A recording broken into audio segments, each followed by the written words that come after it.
পিলখানায় promoter খুনে গ্রেফতার মূল দুই অভিযুক্ত। গ্রেফতার হারুন খান ও রোহিত হোসেন। দিল্লি থেকে হারুন ও রোহিতকে গ্রেফতার করেছে গোলাবাড়ি থানার টিম। এই মামলায় আগেই তদন্তভার গ্রহণ করেছিল সিআইডি। 25 তারিখ প্রমোটারকে যেভাবে গুলি করে খুন করা হয় সেই মুহূর্তের ছবি রেখেছি আপনাদের সামনে। হারুন খান ও রোহিত হোসেন একেবারে সিসিটিভি ফুটেজে স্পষ্ট থাকলেও কেন তাদের গ্রেফতার করছে না পুলিশ, কেন তাদের ধরতে পারছে না, বারবার উঠছিল সেই প্রশ্ন।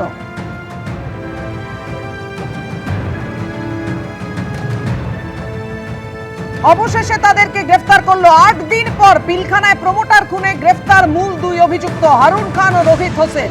দিল্লি থেকে তাদের গ্রেফতার করেছে গোলাবাড়ি থানার টিম। এই মামলায় আগেই তদন্তভার গ্রহণ করেছিল সিআইডি। একেবারে অবাধে দুষ্কৃতিরাজ। দেখতে পাচ্ছেন সেই মুহূর্তের ছবি, অর্থাৎ 25 তারিখ সিসিটিভি ফুটেজে ধরা পড়েছিল যে একের পর এক গুলি। পিলখানায় প্রমোটার খুনে অবশেষে গ্রেফতার মূল দুই অভিযুক্ত। কোথা থেকে কিভাবে, আরো বিস্তারিত তথ্য আপনাদের জানাবেন। আমাদের সঙ্গে রয়েছেন আমাদের প্রতিনিধি আবিদ দত্ত। আবিদ, দেখো, যেটা জানা যাচ্ছে যে হারুন খান এবং রাফাকাত হোসেন ওরফে রোহিত, এই দুজনের বিরুদ্ধে অভিযোগ, সেই দুজনকে দিল্লির জামিয়া মসজিদের কাছ থেকে তাদেরকে গ্রেফতার করা হয়। আজকে অফিসিয়ালি পুলিশের তরফ থেকে যেটা জানানো হচ্ছে যে তারা এই ঘটনা ঘটানোর পর তারা বিভিন্ন জায়গায় পালিয়ে বেড়াচ্ছিল।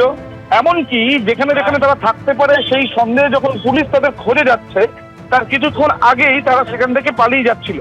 সম্ভাবনা এটাও রয়েছে যে পুলিশ এসে তাদের খোঁজ করছে কিনা সেই বিষয়েও তারা কিন্তু তাদের টিপার রাখছিল।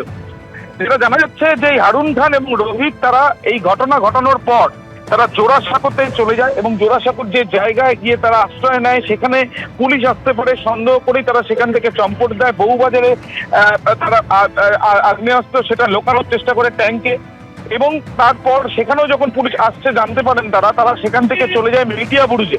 সেখানে একটি জায়গায় সেখানে তারা তাদের আত্মগোপন করে এবং সেখানে যখন তারা আত্মগোপন করে তার বেশ কিছুদিন পর তারা সেখান থেকে গাড়ি করে বিহারে চলে যায়।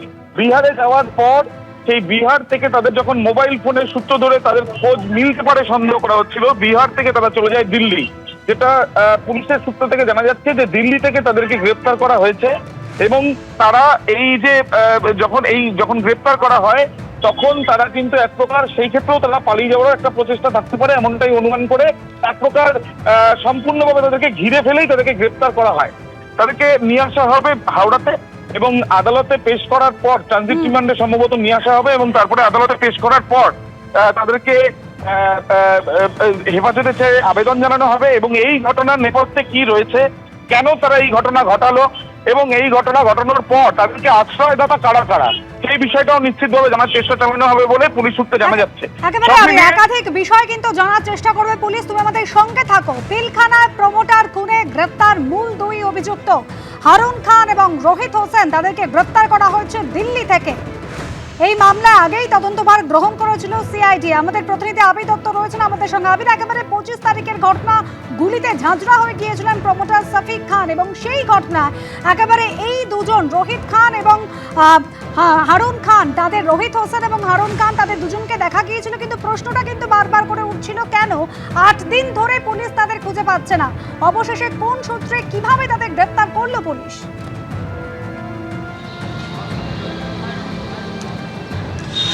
দেখো, মোবাইলের সূত্র ধরে তাদের খোঁজ করা হচ্ছিল এবং তার সঙ্গে সঙ্গে তাদের বেশ কিছু ম্যানুয়াল সোর্স সেগুলোকে তারা কাজে লাগিয়েছেন বলে পুলিশ সূত্র থেকে জানা যাচ্ছে। কিন্তু এই ঘটনার পর এই দুই অভিযুক্ত যাদের খোঁজে বিভিন্ন জায়গাতে হাওড়া পুলিশ এমনকি কলকাতা পুলিশও চেষ্টা করছিল, তারা কোথায় ছিল? যে তারা একটা বড় সময় ধরে এই জায়গা থেকে ঠিক গোলাবাড়ি থানা থেকে ঢিলচড়া দূরত্বে 1 থেকে 1.5 কিলোমিটারের মধ্যে এই ঘটনার পরে তারা চলে যায় জোড়াসাঁকোতে। সেখানে এক ব্যক্তিকে পুলিশ পরবর্তীকালে গ্রেপ্তার করে, সেখান থেকে সিসি ক্যামেরাতেও এই দুই অভিযুক্তকে দেখা যায়। তারপর সেখানে বউবাজারে একটি জায়গা বউবাজার, সেখানে গিয়ে তারা আর্মস লোকানোর চেষ্টা করে জলের ট্যাঙ্কে। এরপর তারা সেখান থেকে পালিয়ে যায়। পুলিশ আসছে বা পুলিশ সেই এলাকাতে তারা থাকতে পারে সন্দেহ করে বারবার করে রেড করছে। সেখান থেকে বাঁচার জন্য তারা সেখান থেকে চলে যায় মেটিয়াবুরুজ, যেটা সূত্র মারফত জানা যাচ্ছে। মেটিয়াবুরুজে একটি জায়গায় তারা ছিল এবং তারপর যখন তারা বুঝতে পারে যে এই কলকাতা শহরে এখন তাদের পক্ষে থাকা নিরাপদ নয়, তারা যে কোনো মুহূর্তে ধরা পড়তে পারে বলে তারা ভিন রাজ্যে পাড়ি দেয়। সেই ক্ষেত্রে গাড়ি ব্যবহার করে এবং বাই রোড তারা পৌঁছয় বিহারে। থাকার পর সেখান থেকে তারা দিল্লি চলে যায়। এরপরও অন্য কোনো জায়গায় তাদের যাওয়ার পরিকল্পনা থাকতে পারে বলে অনুমান করা হচ্ছে। পুরো বিষয়টা স্পষ্ট হবে তাদেরকে জিজ্ঞাসাবাদের পর। অর্থাৎ ঘটনা ঘটানোর পরে তারা প্রথমেই যে অন্য জায়গায় চলে গিয়েছিল এমনটা নয়। ঘটনার পর যেটা জানা যাচ্ছে তারা কলকাতা শহরে আশ্রয় নিয়েছিল এবং তার পরবর্তীকালে তারা বিহার যায় এবং সেখান থেকে দিল্লি থেকে তাদেরকে ট্রানজিট রিমান্ডে গ্রেপ্তার করার পরে ট্রানজিট রিমান্ডে নিয়ে আসা প্রক্রিয়া চলছে এমনটাই জানা যাচ্ছে। এবং তাদেরকে নিয়ে আসার পর তাদেরকে হাওড়াতে কিন্তু আদালতে পেশ করা হবে যেটা সম্ভাবনা, এবং পেশ করার পর হেফাজতে চেয়ে আবেদন জানাবেন তদন্তকারীরা। কিন্তু এই ঘটনায় যে দুজনের বিরুদ্ধে অভিযোগ, এই হারুন এবং তার সঙ্গে তার সঙ্গী, তাদের যে একাধিক ছবি একাধিক ভিডিও এর আগে যে প্রকাশ পেয়েছিল তার থেকে বোঝা যাচ্ছিল যে তাদের যথেষ্ট প্রভাব রয়েছে। এলাকার বাসিন্দারাও তাদের প্রভাব নিয়ে কিন্তু অভিযোগ করেছিলেন। কিন্তু এই ঘটনার পরে তারা চম্পট দেয় এবং তারা যে বিভিন্ন জায়গায় ছিল কলকাতা শহরে এবং তার পরবর্তীকালে বিহারে তাদের আত্মীয়ের বাড়ি রয়েছে এবং দিল্লিতে চলে যায়, সেই ক্ষেত্রে তাদেরকে কি কেউ সহযোগিতা করেছিল বা তাদেরকে কেউ সাহায্য করছিল সেই বিষয়টাও তদন্ত করে খতিয়ে দেখা হচ্ছে বলে পুলিশ সূত্র থেকে জানা যাচ্ছে। একেবারে ধন্যবাদ আবির। এই মুহূর্তে যে খবর পাওয়া যাচ্ছে, দোহাতে ফের বিস্ফোরণ, নতুন করে আতঙ্ক ছড়িয়েছে শহরে। অশান্ত মধ্যপ্রাচ্য, একের পর এক ছবি আপনাদের সামনে তুলে ধরছি। দোহাতে নতুন করে বিস্ফোরণ, আতঙ্ক ছড়িয়ে পড়েছে গোটা শহরে।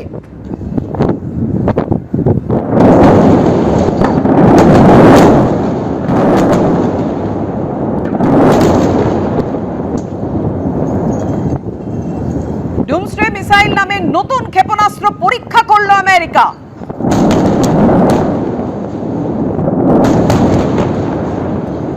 বারবার ট্রাম্পের হুঁশিয়ারি, কোনোভাবেই যে নিজের পথ থেকে নড়বেন না ট্রাম্প, সেটা পরিষ্কার করে দিয়েছে। এবার ডুমসডে মিসাইল নামে নতুন ক্ষেপণাস্ত্র পরীক্ষা করলো আমেরিকা। দোহাতে নতুন করে বিস্ফোরণ, আতঙ্ক ছড়িয়ে পড়েছে গোটা শহরে।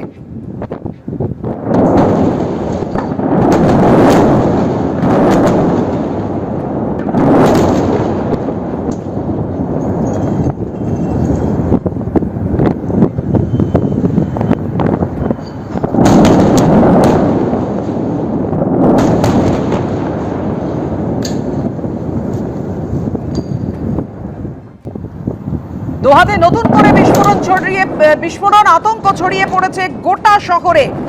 এই ক্ষেপণাস্ত্র পরীক্ষার কাজ শুরু করেছে এবার আমেরিকা। ডুমসডে মিসাইল নামে নতুন ক্ষেপণাস্ত্র।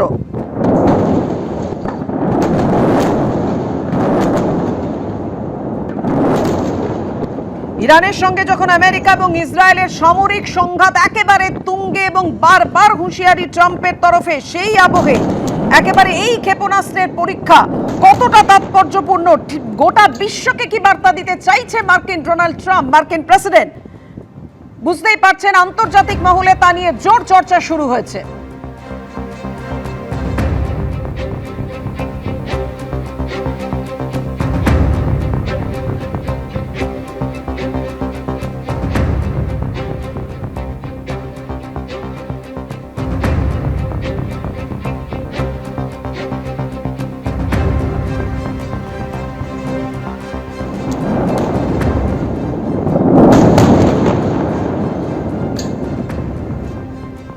এবিপি আনন্দ, এগিয়ে থাকে, এগিয়ে রাখে।